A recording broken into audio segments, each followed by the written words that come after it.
Sir, आज 8 दिन में 7वीं बार पेट्रोल और डीजल के प्राइसेस बढ़े हैं और अगर आपकी अनुमति होगी सर, तो मैं श्रीमती सुषमा स्वराज जी, जो विपक्ष की नेता होती थीं, उनके पार्लियामेंट्री रिकॉर्ड में बाकायदा ये उनकी स्पीच रिकॉर्डेड है, 3 अगस्त 2010 की है, और उस समय पे डिस्कशन भी होते थे inflationary pressure on economy and it's adverse impact on the common man, जो आजकल विपक्ष को वंचित रखा जा रहा है। तो उन्हीं की भाषा, उन्हीं की स्पीच मैं रिपीट करना चाहूँगी।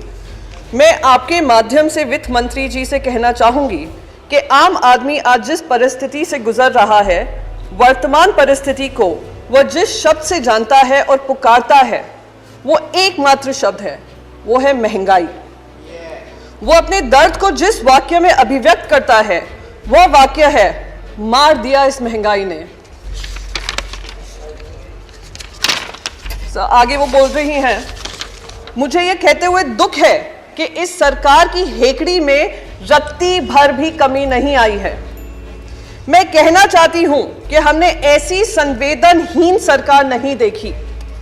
यह सरकार संवेदनहीन भी है और यह सरकार विश्वासघाती भी है।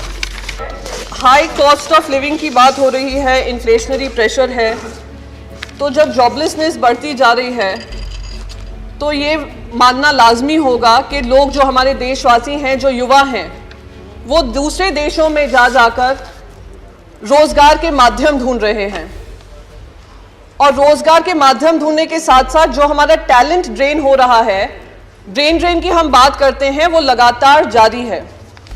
मैं आपको एक आंकड़ा देना चाहती हूं, 2018 की एक बैंक रिपोर्ट थी जिसमें कहा था हमारे जो युवा जा रहे हैं, जा ही रहे हैं, पर जो हमारी जो बात की जाती है कि गरीब विरोधी सरकार है, वो अब शायद जो मिलियनेयर्स हैं, जिनके पास सारे व्यवस्थाएं हैं, उसमें से 23,000 Indian millionaires have left the country since 2014। उन्होंने भी इस देश को नो कॉन्फिडेंस दिया है सरकार की वजह से।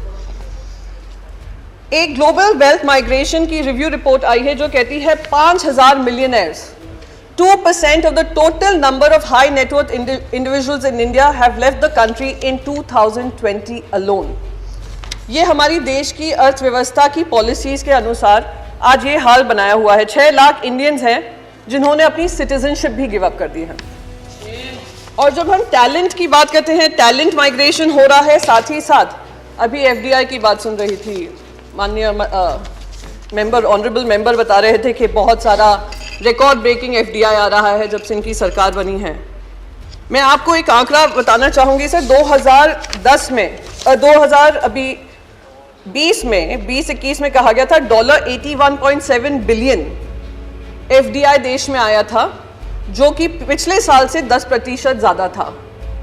पर अगर RBI की उसी साल की रिपोर्ट देखते हैं तो उसमें FDI जो आया था, उसका सबसे ज़्यादा कंपोनेंट फॉरेन इंस्टीट्यूशनल इन्वेस्टर्स का आया था, जिसका जंप था 6,801%, 6,801%। और FDI का इन्वेस्टमेंट जो आया था वो कितना था, barely 0.8%। तो ये जो हवाला देते हैं 10% का, वो भी ज़्यादा से ज़्यादा फॉरेन इंस्टीट्यूशनल इन्वेस्टर्स हैं, जो आते हैं, स्टॉक मार्केट में इन्वेस्ट करते हैं, और जैसा ही प्रॉफिट बनता है ये पैसा निकाल कर ले जाते हैं। 2 दिन पहले sir, all India radio verified Twitter handle है, उसमें बाकायदा ये रिपोर्ट आई थी, ट्वीट किया गया था, बेचारे को ट्वीट डिलीट, बेचारी जो भी हो गया उस ट्वीट के पीछे, उनसे डिलीट करवाया। मैं तो उम्मीद करती हूँ उस बेचारी बेरोजगार ना हो गए हों। Foreign investors have pulled out over ₹1.1 lakh crore from the Indian capital markets in the first 3 months of this year. तो जो सरकार FDI का हवाला दे रही है, ये सरकार क्या ये भी अपनी उपलब्धियां गिनाएगी देश की जनता के सामने? नहीं गिनाएगी। टैक्स रिफॉर्म्स के बारे में बात किया, कहा हमने 1 रुपया भी नहीं बढ़ाया है, जैसे कि हम पे कोई एहसान किया हो। इस समय पर जब देश पे इतनी महंगाई की मार है और देश के युवा बेरोजगार हैं, आप कहें हमने टैक्स नहीं बढ़ाया है और आप उसका एहसान मानिए, ये बहुत ही दुर्भाग्यपूर्ण है सर। कुछ दिनों से, कल भी मैंने सुना, 2 सीनियर लीडर्स हैं, ऑनरेबल MPs भी हैं, उन्होंने क्रिप्टो करेंसी की बात की।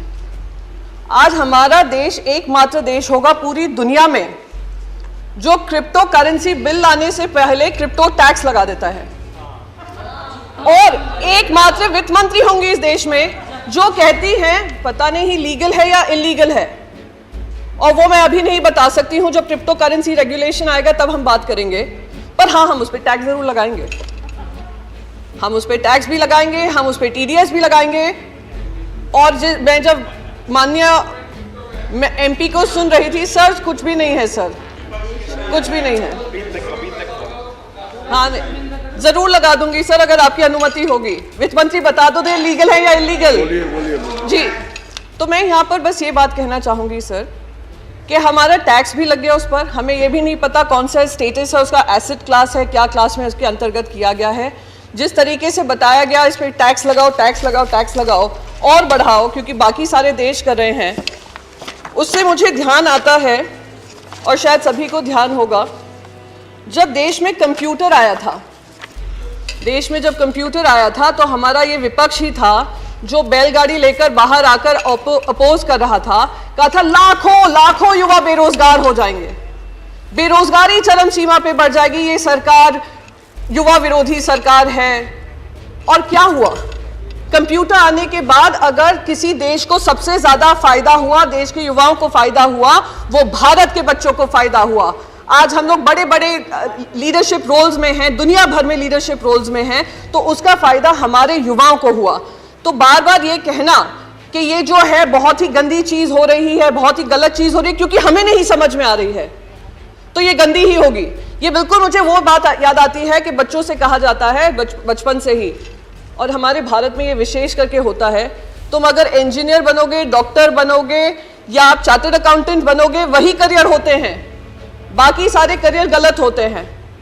और अगर वो करियर गलत है, कोई और कुछ चूज करना चाह रहे हैं, तो उनको रोक जाने की कोशिश की जाती है। अगर रोकते नहीं है तो कहते हैं हम घर के बाहर निकाल देंगे। तो ये बिल्कुल वही हालत हो रही है क्रिप्टो के साथ, क्योंकि हम नहीं समझ पा रहे हैं कि क्या है उसके मंशा, क्या है इंटेंशन, क्या है एम्प्लॉयमेंट जनरेशन की कैपेसिटी, क्या है एनेबलिंग इकोसिस्टम बनने की जरूरत, क्या है वेब 3.0 क्या है। तो इसलिए हम उसको टैक्स भी करेंगे और हम उसका क्रिप्टो रेगुलेशन भी नहीं निकालेंगे। सर, मैं एक चीज यहां पर बहुत इंपॉर्टेंट, दूसरी चीज यहां पे कहूंगी। मैंने आपको कंप्यूटर का उदाहरण दिया, ऐसे ही इंटरनेट जब आया था, देश में ही क्या दुनिया में, हर डिस्ट्रप्टिव टेक्नोलॉजी आपको भी डिस्टर्ब करेगी, पॉलिसीज को डिस्टर्ब करेगी, और हमारी जिम्मेदारी बनती है कि हम उस टेक्नोलॉजी के आगे बनकर एक रेगुलेटरी फ्रेमवर्क बनाएं और इससे हम घबराएं नहीं। आज जब इंटरनेट आया, सबसे ज्यादा अगर फायदा हुआ तो हमारे ही देशवासियों को हुआ, पर दुख इस बात का होता है क्योंकि हम उनके लिए एक इनेबलिंग इकोसिस्टम नहीं बना पाए, उस वजह से वो दूसरे देशों में जाकर, आज आप कैलिफोर्निया देख लीजिए, यूनाइटेड स्टेट्स देख लीजिए, यूरोप देख लीजिए, जो बड़ी मल्टीनेशनल्स हैं, टेक्नोलॉजी रिलेटेड कंपनीज हैं, उसको हेड हमारे इंडियंस ही करते हैं। तो आज वही टैलेंट अगर हमारे देश में ऐसी कंपनीज बनाता तो क्या हमारे देश को फायदा नहीं होता?